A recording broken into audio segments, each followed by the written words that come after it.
Hello friends, स्वागत है आपका हमारे YouTube चैनल मंदिर ही मंदिर में। आज की वीडियो में हम बताने जा रहे हैं पूजा करने के 32 नियमों के बारे में, जिसकी जानकारी होना बहुत ज़्यादा आवश्यक है। तो वीडियो को एंड तक जरूर देखें। सुखी और समृद्ध जीवन के लिए देवी देवताओं के पूजन की परंपरा काफी पुराने समय से चली आ रही है।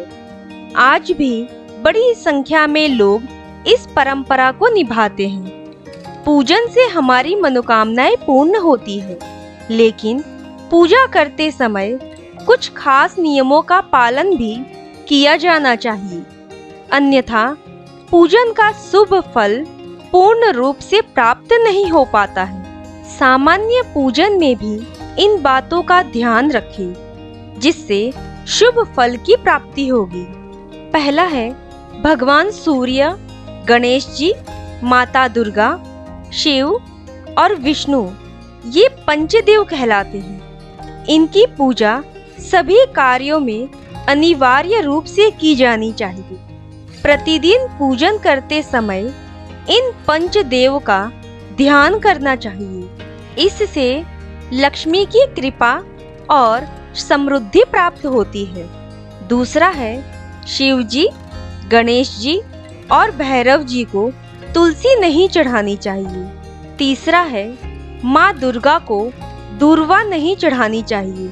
यह गणेश जी को विशेष रूप से अर्पित की जाती है। चौथा है सूर्य देव को शंख के जल से अर्घ्य नहीं देना चाहिए। सूर्य देव को अर्घ्य देने के लिए तांबे के लोटे का उपयोग करना चाहिए। पांचवा है तुलसी का पत्ता बिना स्नान किए नहीं तोड़ना चाहिए।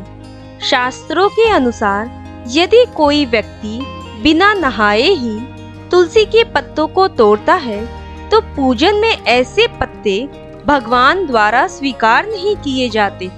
छठा है शास्त्रों के अनुसार देवी देवताओं का पूजन दिन में 5 बार करना चाहिए। सुबह 5 से 6 बजे तक ब्रह्म मुहूर्त में पूजन और आरती होनी चाहिए। इसके बाद प्रातः 9 से 10 बजे तक दूसरी बार का पूजन, दोपहर में तीसरी बार पूजन करना चाहिए। इस पूजन के बाद भगवान को शयन करवाना चाहिए। शाम के समय 4-5 बजे पुनः पूजन और आरती करनी चाहिए।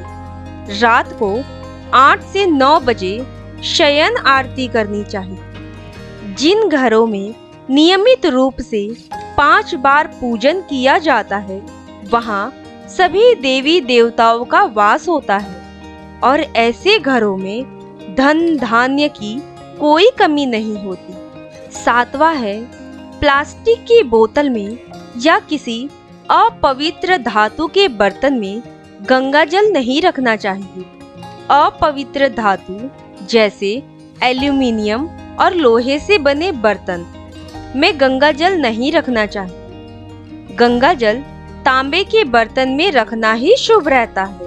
8वां है स्त्रियों को और पुरुषों को अपवित्र अवस्था में शंख नहीं बजाना चाहिए। यदि इस नियम का पालन नहीं किया जाता है तो जहाँ शंख बजाया जाता है वहाँ से देवी लक्ष्मी चली जाती है।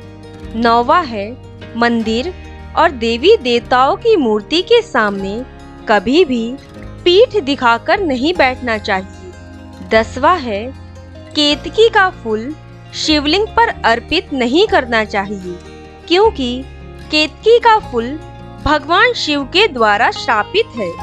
11वां है किसी भी पूजा में मनोकामना की सफलता के लिए दक्षिणा अवश्य करनी चाहिए। दक्षिणा अर्पित करते समय अपने दोषों को छोड़ने का संकल्प लेना चाहिए। दोषों को जल्दी से जल्दी छोड़ने पर मनोकामनाएं अवश्य पूर्ण होंगी। 12वां है दूर्वा रविवार को नहीं तोड़नी चाहिए। 13वां है माँ लक्ष्मी को विशेष रूप से कमल का फूल अर्पित किया जाता है। इस फूल को 5 दिनों तक जल छिड़क कर पुनः चढ़ा सकते हैं। 14वां है, शास्त्रों के अनुसार शिव जी को बेल पत्र अति प्रिय है। यह 6 माह तक बासी नहीं माने जाते, अतः इन्हें जल छिड़क कर पुनः शिवलिंग पर अर्पित किया जा सकता है। 15वां है, तुलसी के पत्तों को 11 दिनों तक बासी नहीं माना जाता है। इसकी पत्तियों पर हर रोज जल छिड़क कर पुनः भगवान को अर्पित किया जा सकता है। 16 है, आम तौर पर फूलों को हाथों में रखकर हाथों से भगवान को अर्पित किया जाता है। ऐसा नहीं करना चाहिए। फूल चढ़ाने के लिए फूलों को किसी पवित्र पात्र में रखना चाहिए और इसी पात्र में से लेकर देवी देवताओं को अर्पित करना चाहिए। 17वां है, तांबे के बर्तन में चंदन, घिसा हुआ चंदन या चंदन का पानी कभी भी नहीं रखना चाहिए। 18वां है, हमेशा इस बात का ध्यान रखें कि कभी भी दीपक से दीपक नहीं जलाना चाहिए। शास्त्रों के अनुसार जो व्यक्ति दीपक से दीपक जलाते हैं वे रोगी होते हैं। 19वां है, बुधवार और रविवार को पीपल के वृक्ष में जल अर्पित नहीं करना चाहिए। 20वां है, पूजा हमेशा पूर्व या उत्तर दिशा की ओर मुंह रखकर करनी चाहिए। यदि संभव हो सके तो सुबह 6 से 8 बजे के बीच में पूजा अवश्य कर ले। 21वां है, पूजा करते समय आसन के लिए ध्यान रखें कि बैठने का आसन ऊनी होगा तो श्रेष्ठ होगा। 22वां है, घर के मंदिर में सुबह एवं शाम को दीपक अवश्य जलाएं। एक दीपक घी का और एक दीपक तेल का जलाना चाहिए। 23वां है, पूजन कर्म और आरती पूर्ण होने के बाद उसी स्थान पर खड़े होकर 3 परिक्रमाएं अवश्य करनी चाहिए। 24वां है, रविवार, एकादशी, द्वादशी, संक्रांति तथा संध्या काल में तुलसी के पत्ते नहीं तोड़ना चाहिए। 25वां है, भगवान की आरती करते समय ध्यान रखें कि भगवान के चरणों की 4 बार आरती करें, नाभि की 2 बार और मुख की 1 या 3 बार आरती करें। इस प्रकार भगवान के समस्त अंगों की कम से कम 7 बार आरती करनी चाहिए। 26वां है, पूजा घर में मूर्तियां 1, 3, 5, 7, 9, 11 इंच तक की ही होनी चाहिए, इससे बड़ी नहीं होनी चाहिए तथा खड़े हुए गणेश जी, सरस्वती जी, लक्ष्मी जी की मूर्तियां घर में नहीं होनी चाहिए। इस बात का आप खास ख्याल रखें। 27वां है, गणेश जी या देवी की प्रतिमा 3-3, 2 शिवलिंग, 2 शालिग्राम, 2 सूर्य प्रतिमा और 2 गोमती चक्र कभी भी न रखें। 28वां है, अपने मंदिर में सिर्फ प्रतिष्ठित मूर्ति ही रखें। उपहार, कांच, लकड़ी एवं फाइबर की मूर्तियां न रखें एवं खंडित, जली कटी फोटो और टूटा कांच तुरंत हटा दें। शास्त्रों के अनुसार खंडित मूर्तियों की पूजा वर्जित की गई है। जो भी मूर्ति खंडित हो जाती है उसे पूजा के स्थल से हटा देना चाहिए और किसी पवित्र बहती नदी में प्रवाहित कर देना चाहिए। खंडित मूर्तियों की पूजा अशुभ मानी गई है। इस संबंध में यह बात ध्यान रखने योग्य है कि सिर्फ शिवलिंग कभी भी किसी भी अवस्था में खंडित नहीं माना जाता है।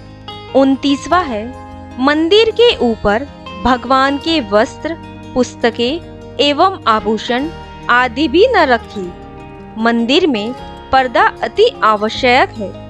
अपने पूज्य माता पिता तथा पितरों का फोटो मंदिर में कदापि न रखें। 30वां है, विष्णु की 4, गणेश जी की 3, सूर्य की 7, दुर्गा माता की 1, एवं शिव की आधी परिक्रमा करनी चाहिए।